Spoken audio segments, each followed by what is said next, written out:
Hello everyone, my name is Amir Pastor. I'm a product manager and IoT strategist. This is a series, if you're new here, this is a series about the IoT and Internet of Things, and I'm trying to cover all corners of the IoT from the hardware to the software, communication, cloud system, application, from specifically from the manufacturing standpoint because I had a series previously on the security of the IoT, and if you want to watch it, I will put a link below so you can go and watch that episode as well. During this series, I'm trying to help manufacturers and product managers to get a sense of what they need to do to have a better IoT products, and they can make sure it's a kind of winning strategy for them. IoT is everywhere these days. From the coffee machine to blender to the elliptical to smart home gadgets.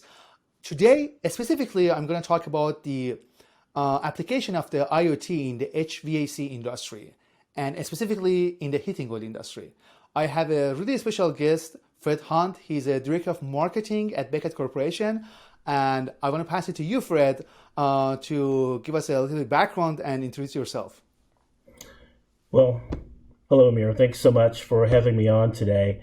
My name is Fred Hunt, Director of Sales and Marketing for an HVAC company, and I'm really excited about the kind of opportunity to have a chance to speak with everyone about what we're seeing here within this category. Honestly, you wouldn't think that there's the far reaches of areas in home heating might have IoT as one of its strong objectives going forward, but we do.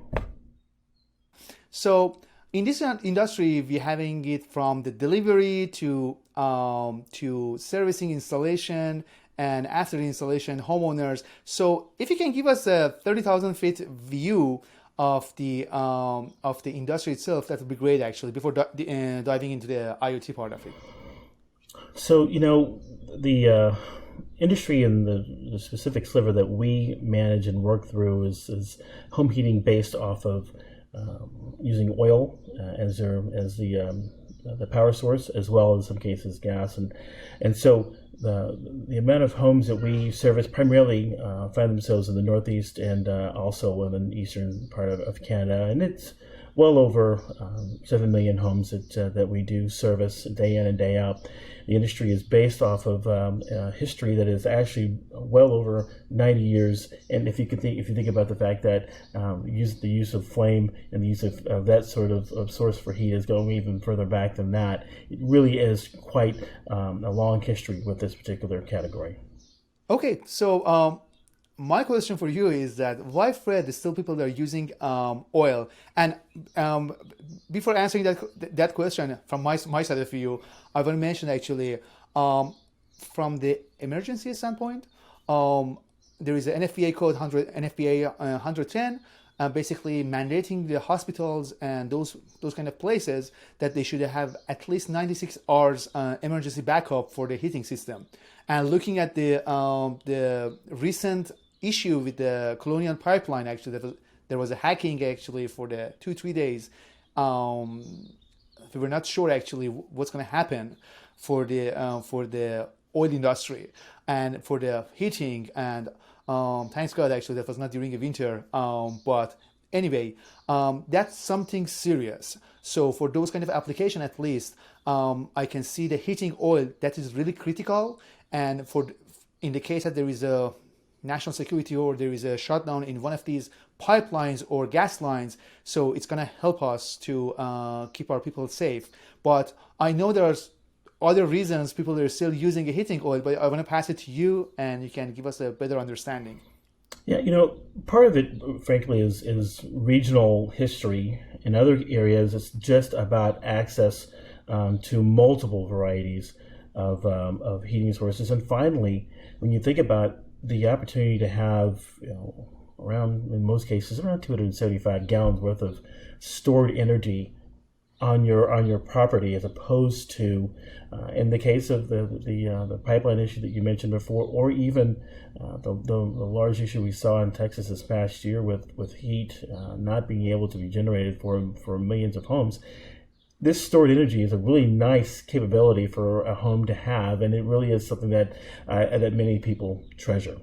Now, you may ask this question today in today's marketplace, and certainly as we look at some of the green initiatives that are going on, how does this continue to work? Well, the simple reality is that as we begin to add in a strong amount of biofuels into the mix, into how we're actually developing that heat, we're finding that in many cases, if you can get to bio content higher than 50, 70 to 100, both on the bio or renewable side, you may find yourself at a zero carbon footprint much quicker than going to the electric grid.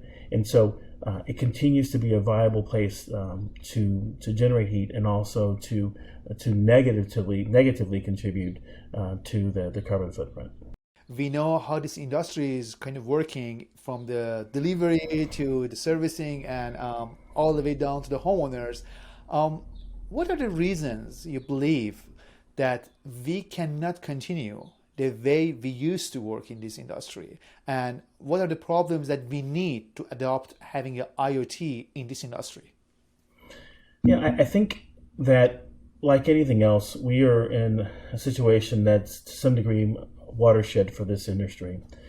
And part of the reason why is there's the opportunity for us to become much smarter, much more intuitive about what's happening with these heating systems, and essentially taking that information and bringing it to that small microcomputer that we all carry around in our pocket, the smartphone.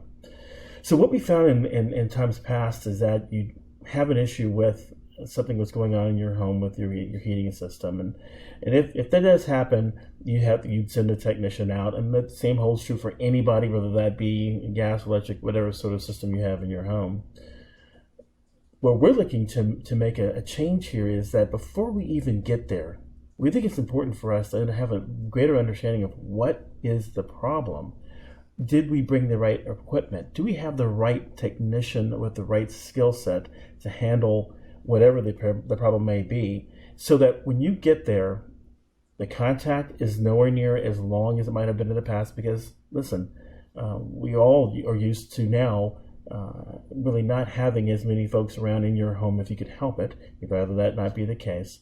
And then when you do have it, you want that touch point to be as short as possible and to be as efficacious as possible. And we really think that the best way to do that is to incorporate the Internet of Things in what we're doing and make it practical. Not just being able to monitor how much heat you're generating. That's not important. What's important is to be able to monitor what's going on in a way that makes it so that you then know exactly what's going on with your system. Yeah, actually, that's a really good vision. And the reason I'm saying is that, let me give you my very own experience I had. I used to live in a building that was 12 years ago, and basically one day during winter time. The problem was that the flame sensor in the heating system failed, and the flame sensor is the really critical part to tell to check if the flame is established or not. Otherwise, the system is not going to work. So the flame sensor failed, and that's obvious because that's a part they need to be changed regularly, but it failed.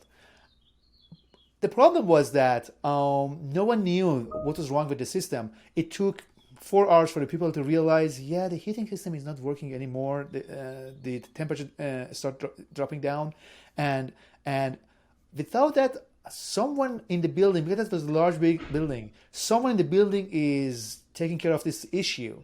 After 12 hours, we realized that no one is doing anything. Actually, we start calling the management office, and basically the poor guy, he was on a vacation for a day. So once he called the technician came, and the technician, he didn't have the part with himself. So he had to go back to a distribution center, get the part, come back to the building and fix the problem. It took almost 2 days. We had no heat, and you know how it's awful, embarrassing it is that, not having a heat for 2 days. So to me, having a connectivity in something like that is going to help the contractor, these companies actually to monitor this thing 24/7. And in the case that there is something wrong, they can dispatch a right person with the right parts on a truck to send to us to fix the problem even before something happened, you know? Absolutely, absolutely, and I think that's part of what Amir, that it drove us to think more deeply about what we could do to help that situation. Oftentimes, and so many times, and too many times, we found that those things were happening, and it was delaying the ability to fix the problem. And to some degree, as we looked at even the amount of folks that are available who are knowledgeable, and were trained to be able to do this, on the fly. Frankly, we had a number of folks that were exiting just through retirement, through natural attrition, and that meant that while it's not something that we supply to the marketplace, we feel like it's our responsibility to educate and be able to make it easy. So therefore, IoT was absolutely the first solution. That's a really great point because you kind of nail it. I was reading an article recently, and they were talking especially in the HVAC servicing industry, there is a huge shortage of the experienced technicians right now, and there are many new kids entering this industry, and for those kind of people, having a IoT connectivity and diagnostics is going to help them to troubleshoot the system much faster, and most probably it's going to help people and business specifically, these businesses to lower their costs and using all level technicians. Am I right? Well, without a doubt. I mean, I think those are, if you were to look down the list of items that were just at the top of our objectives, you absolutely correct. What is your take on the target audience for this IoT in our industry? There will be contractors, dealers, OEMs, homeowners.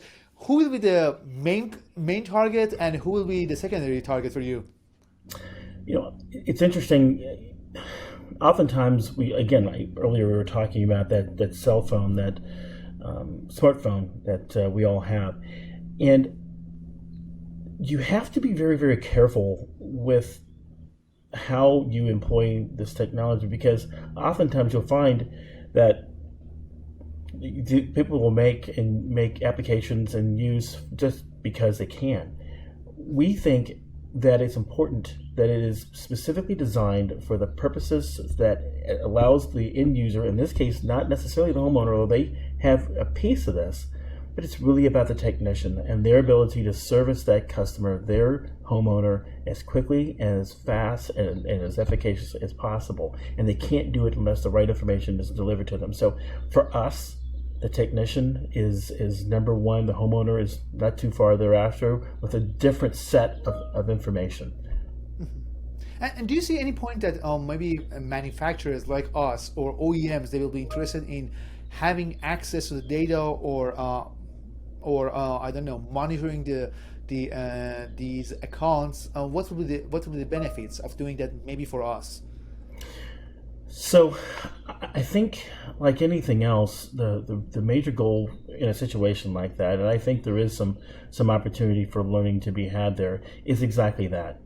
When we would be able to benefit from understanding how our products perform in use in the field, and understand what items may or may not be performing the way that we'd like for them to, so that we can continue to improve our product real time.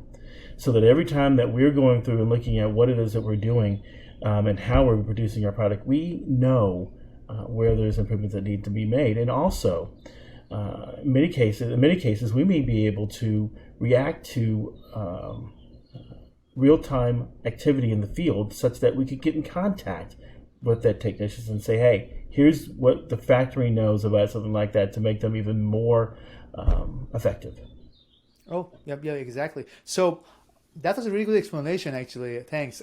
So far, we know this IoT, how cool and how useful will be IoT for our industry, and what will be the added value to all these segments that we discussed, from the homeowners to contractors and OEMs.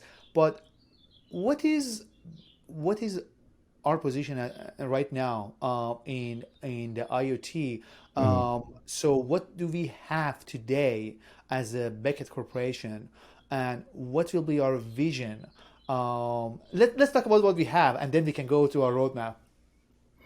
So we subscribe to kind of this crawl, walk, run philosophy as it relates to new technology at RW Beckett, because what we know is that what we do and where our products serve, we have to be very, very sure of what they do.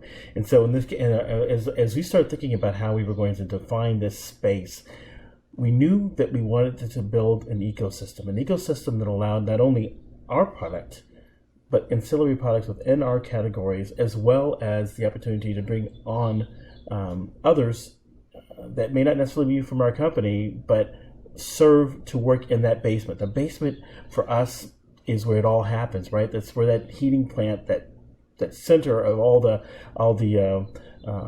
that serves our customers in those cold weather months is right there in the basement. So we want to be sure anything gets in there, we want to try to find a way to tie that together and be a part of what's going on with our system. So the first thing we started out with was a tank monitoring system. That tank monitoring system really allows us to connect that tank, because one of the things we know is that oftentimes a call that the technician gets saying that there's something wrong with the system ends up being an empty tank. And so what we wanted to do was first connect that tank to the internet so that it then feeds information to the fuel dealer, and they can query that before they even go out. Hey, did this home run out of fuel for some reason? So that's taken care of. And more to the point, they can even plan their routing so that they are more likely to hit those homes when they need to, so that they don't get to a position of running out.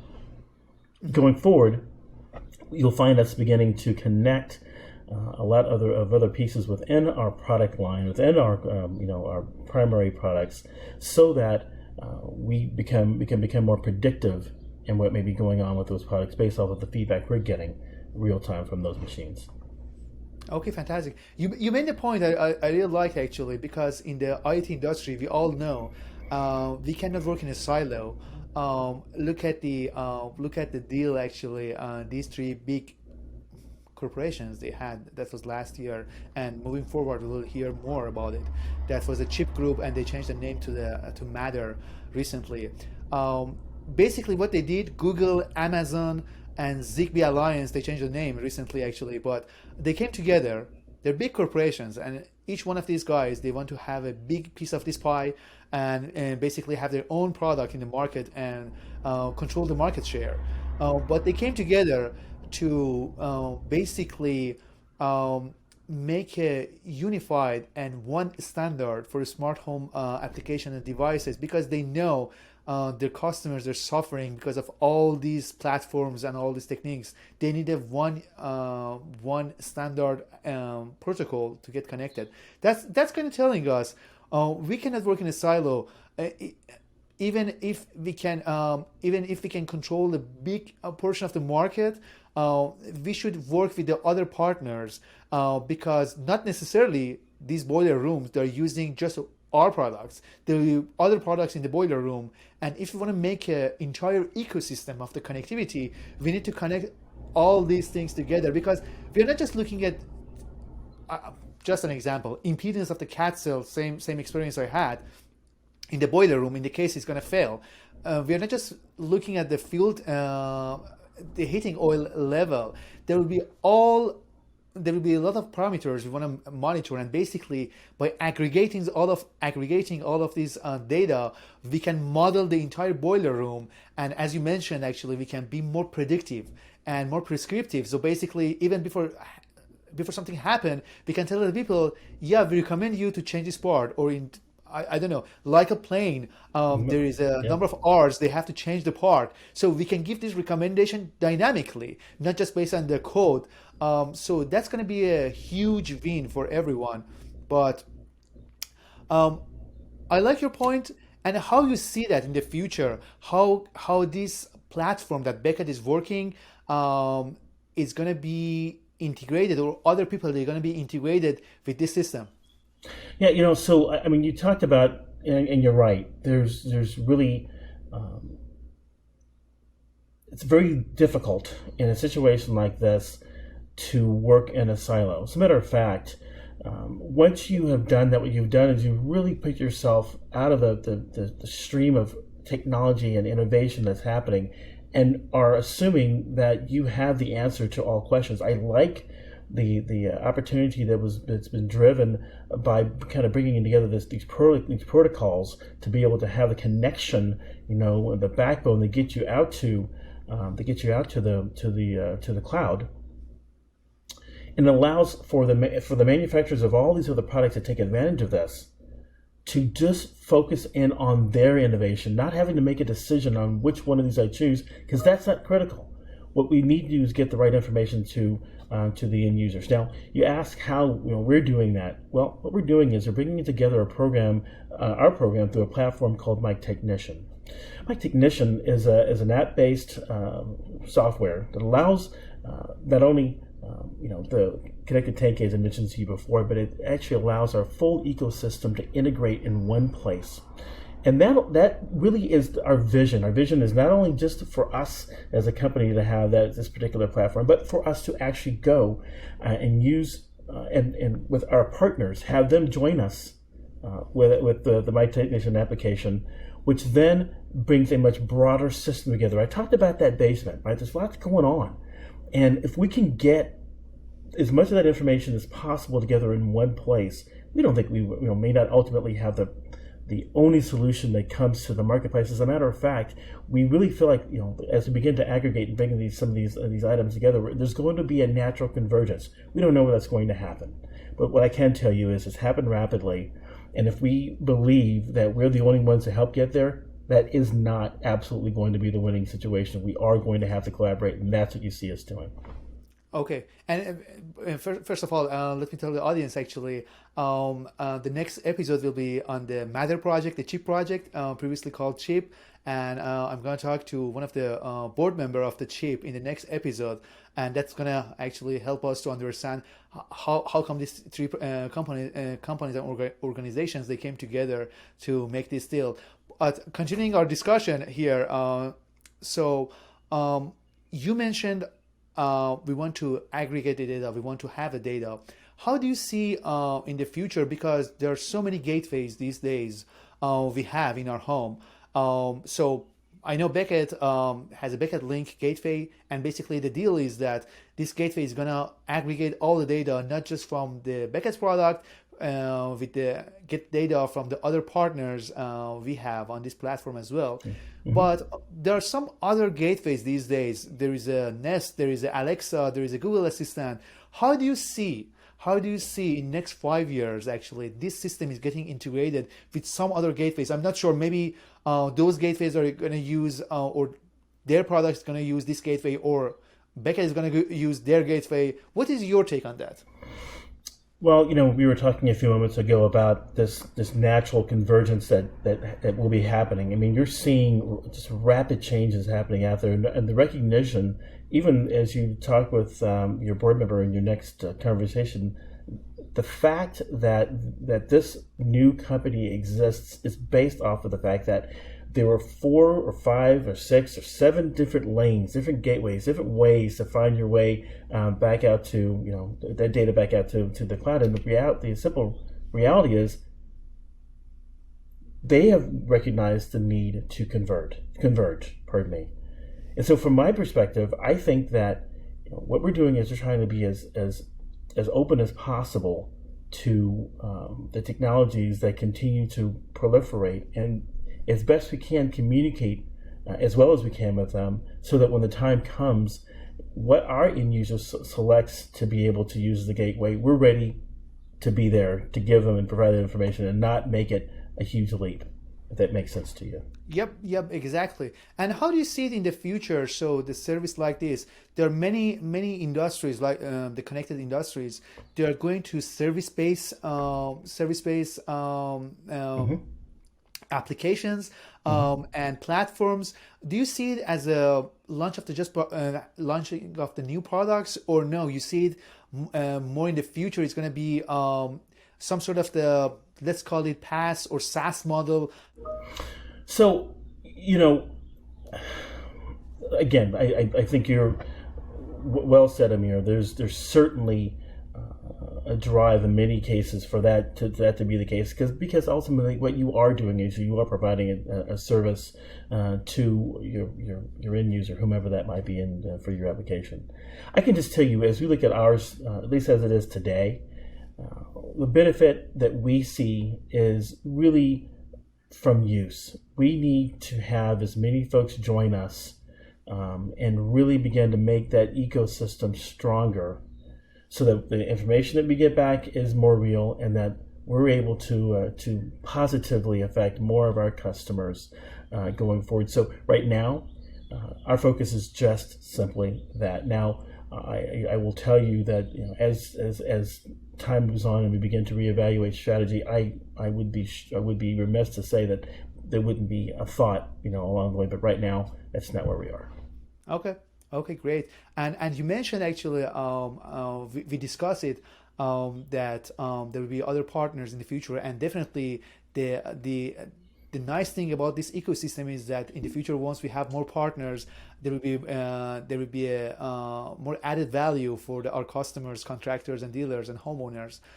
Yeah, and I think, sorry, Amir, to stop you, but I mean that thread is exactly where you find yourself having geometric growth, not exponential, but really we've seen where that building of other services and others kind of broadly bringing in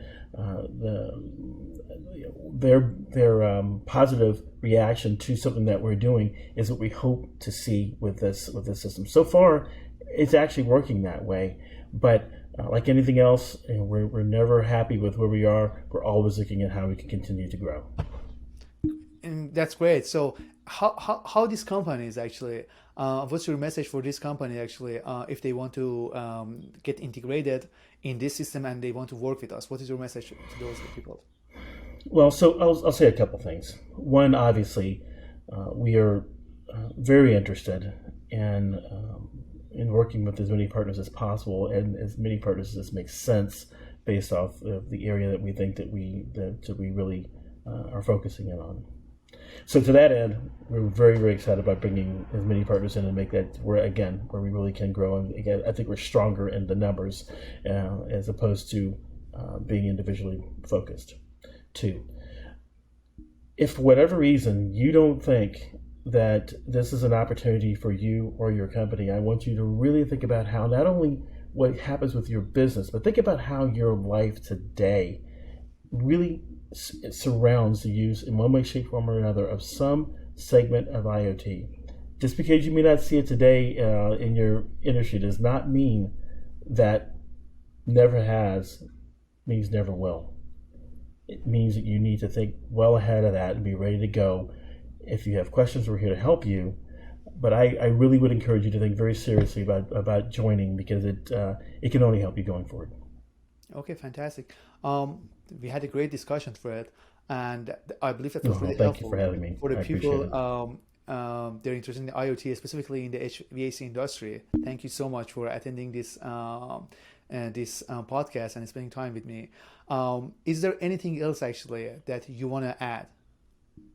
No, I think that this is an ongoing conversation, and frankly, what I'd love to be able to do is, as you grow in what you're doing, and as the topics maybe arise, I'd love to be able to come back and maybe give you an update on where we have gone from the last time we spoke. I think that might be as helpful as anything. And my encouragement is for those who do have an opportunity to visit with you, please do. It's been a great experience on my side as well. So thank you. That would be a great idea. Thank you so much. And for the audience, actually, I want to ask you guys, if you're interested to learning more about the IoT, and if you're interested to see the other episodes, please subscribe to the channel. You will get notified once there's a new video. And as I mentioned, the next episode will be a discussion on the Matter. Previously, they call it chip group. So yeah, just please stay tuned. Thank you so much.